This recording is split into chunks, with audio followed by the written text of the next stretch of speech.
The waiter placed the glass into his tongue and began stirring it with his tongue, eating with great relish. Such bizarre incidents would continue to happen. Nia had two unique ways of making money. One was working a regular job, and the other was earning through gaming. This particular game could bring her an income of $120,000. The game consisted of 5 levels, each closely tied to Nia's life. One day, after work as usual, Nia played the game at a cafe. The first level presented her with 2 options related to the cafe: coffee or cake. Glancing at the cafe's menu, she noticed it only offered coffee and cake. Nia was puzzled. How did the game know her surroundings? To test her suspicion, she chose coffee in the game. The next second, the cafe waiter in real life poured her a cup of coffee. Even more terrifying, the screen displayed the waiter's exact words. Panicked, Nia quickly shut down her computer. Suddenly, she saw her long-deceased brother, who eerily warned her that if she stopped playing the game, she would die immediately. Nia's scalp tingled with fear, and she hurriedly reopened the computer. Before she could process what was happening, the waiter began smashing cups. The computer then asked Nia whether to continue smashing or clean up. Nia chose to clean up,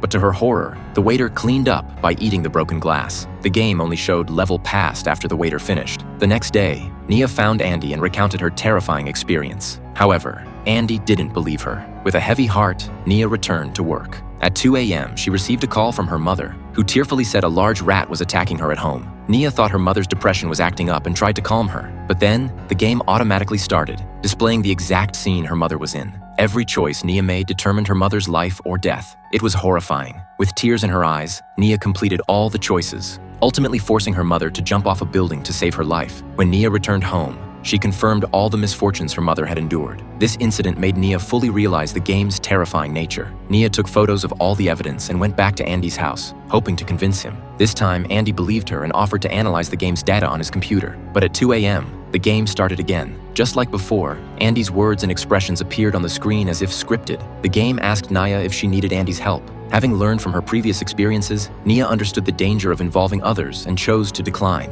But after making the choice, she was overwhelmed with unbearable pain, forcing her to scream for help. As soon as she did, 2 doors inexplicably appeared in the room.